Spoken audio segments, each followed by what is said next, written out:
Hello friends. 2023 का D triple S B exam अगर आपको देना है तो आपको बहुत बेसिक जानकारी उसकी होनी चाहिए। जैसे इसका सिलेबस क्या है, एग्जाम पैटर्न क्या है, कितने सेक्शंस आते हैं, कितना टाइम होता है। तो आज हम इस वीडियो में आपको पूरी जानकारी देने की कोशिश करेंगे। राइट। हम आपको बताएंगे आज कि एग्जाम का सिलेबस क्या है। हम आपको ये भी जानकारी देंगे कि इसमें कितने क्वेश्चंस आते हैं, कितना टाइम अलॉट होता है आपको, क्वालिफाइंग मार्क्स क्या है, यानी कितना परसेंट दोनों सेक्शन में आने पर आप क्वालिफाई करेंगे।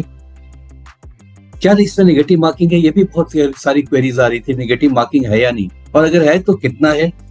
और साथ में जो जो सिलेबस है वो उसके लिए कौन कौन से हम बुक्स पढ़ेंगे, कौन कौन से चैप्टर्स पढ़ेंगे। इन चैप्टर्स का लिंक आपको हमारे डिस्क्रिप्शन बॉक्स में भी मिल जाएगा, तो परेशानी नहीं होगी। और फर्दर अगर और भी कोई क्वेरी रह गई, कुछ आपको जानना होगा, तो नीचे नंबर दिया हुआ है, आप इस पर डायरेक्ट मैसेज कर सकते हैं। तो चलिए शुरू करते हैं और आज हम देखते हैं सबसे पहला part. D triple S B में इस एग्जाम में दो पार्ट होते हैं, पार्ट 1 और part B, part A part B. Part A में ये 5 सेक्शन होंगे, reasoning, maths, GK GS, English, language के लिए 2 होंगे, इंग्लिश एंड हिंदी। और पार्ट बी में, तो पार्ट ए तो कॉमन है, सबको देना है, और पार्ट बी में पीआरटी दे रहे हैं, तो पीआरटी, टीजीटी या PGT as per your choice. पहला चीज जान लीजिए इसमें मार्क्स कितने होते हैं और क्वेश्चंस कितने होते हैं। तो पार्ट ए में 100 क्वेश्चंस होंगे और 100 मार्क्स होंगे उसके लिए, यानी एक क्वेश्चन पे 1 नंबर आपको मिलेगा राइट आंसर पे। और पार्ट बी के लिए भी 100 क्वेश्चंस हैं और उसमें 100 मार्क्स हैं। क्वालिफाइंग बहुत इंपॉर्टेंट है जानना, एटलीस्ट 40% आपको स्कोर करना पड़ेगा, यानी आउट ऑफ 100 क्वेश्चंस आपके 40% यानी 40 क्वेश्चंस आपके राइट होने चाहिए, और नेगेटिव नहीं हो तो, क्योंकि नेगेटिव भी मार्किंग है इसमें, तो उसका भी जरा ख्याल रखेंगे। उसी तरीके से पार्ट बी में भी आपको क्वालिफाइंग है 40%, यानी कि 40 राइट आंसर्स आपको होने चाहिए। अब देखते हैं कितने क्वेश्चंस आते हैं।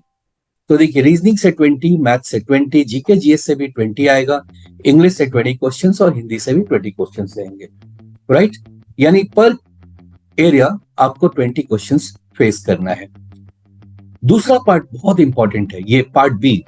अगर आप पीआरटी दे रहे हैं तो देखिए, साइकोलॉजी के जो 11th और 12th के एनसीईआरटी के बुक में जो चैप्टर्स है 11th एंड 12th, उसके कौन कौन से चैप्टर्स आपको पढ़ने हैं, और मैंने बताया इसका लिंक डिस्क्रिप्शन में आपको मिल जाएगा और आपको कहीं ढूंढने की जरूरत नहीं पड़ेगी।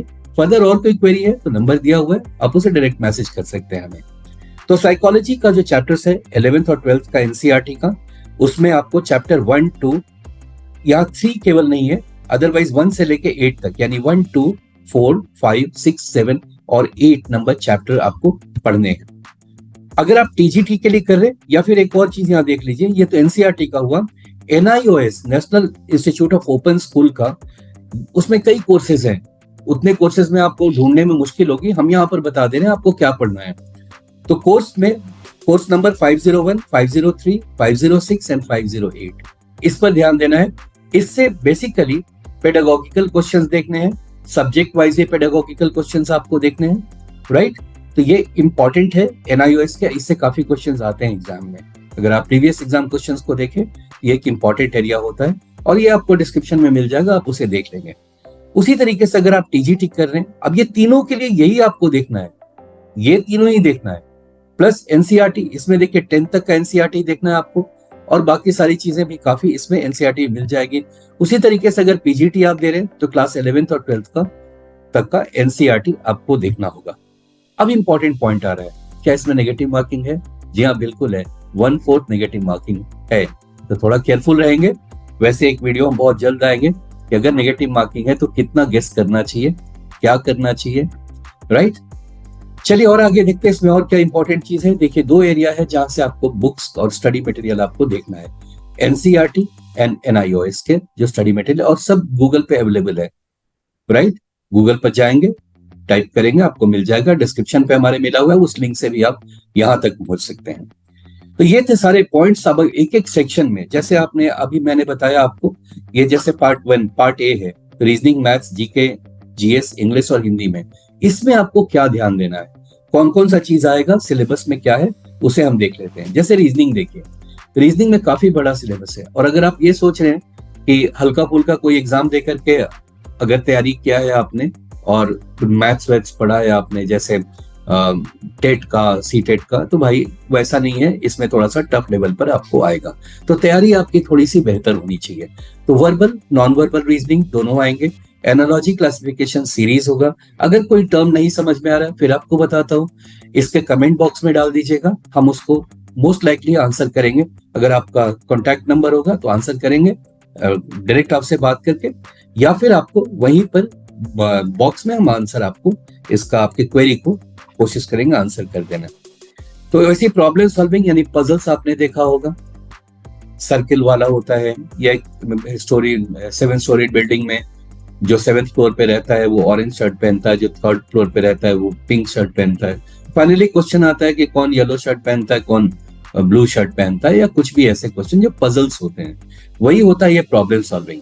एनालिसिस के question, decision making, visual memory, verbal figure classification, verbal non verbal में भी, वर्बल में भी क्लासिफिकेशन सीरीज, ये सब क्वेश्चंस होते हैं, राइट। तो ये सारे टॉपिक्स हैं आपके। रिलेशनशिप यानी फैमिली रिलेशनशिप वाले क्वेश्चंस, और अरिथमेटिकल बेस्ड रीजनिंग में भी क्वेश्चन रहेंगे आपके। न्यूमेरिकल एबिलिटी यानी मैथ्स यानी क्वांटिटेटिव एप्टीट्यूड, इसमें क्या रहेगा, सिंप्लीफिकेशन, जोड़ घटाव गुणा भाग, उससे रिलेटेड फ्रैक्शंस होंगे, LCM HCF, ratio proportion, percentage, average, simple and compound interest, simple interest, compound interest, that is mensuration, time and work, time and distance, profit loss discount, tables and graphs यानी data interpretation. उम्मीद है आपको data interpretation, table and graph समझ में आ रहा होगा। कुछ इस तरीके का रहता है कि किस ईयर में कितना चावल का प्रोडक्शन हुआ, कितना परसेंट ज्यादा है, कितना परसेंट कम है। इस पे अगर आपको कमांड करना है तो आपको परसेंटेज और एवरेज पर कमांड होना चाहिए।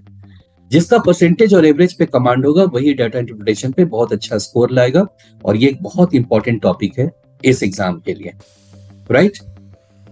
अब हम आगे बढ़ते हैं, देखते हैं इसके जीए जीएस में क्या पढ़ना है आपको। देखिए जीके जीएस में एक मोस्ट इंपॉर्टेंट एरिया है, वो क्या है, वो है आपको करेंट अफेयर्स।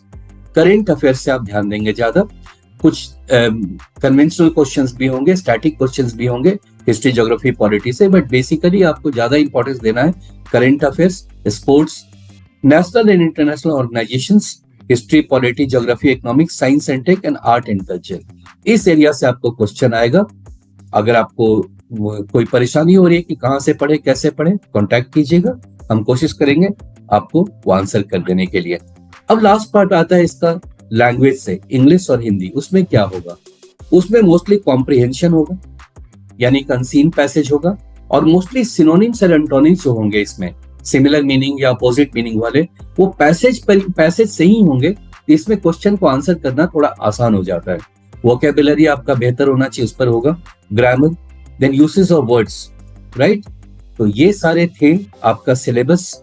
उम्मीद है कि क्या नेगेटिव मार्किंग है, मैंने आपको बताया कितने क्वेश्चंस आएंगे, कितना टाइम आपको मिलेगा, कितना परसेंट आप स्कोर करेंगे तो क्वालिफाई करेंगे।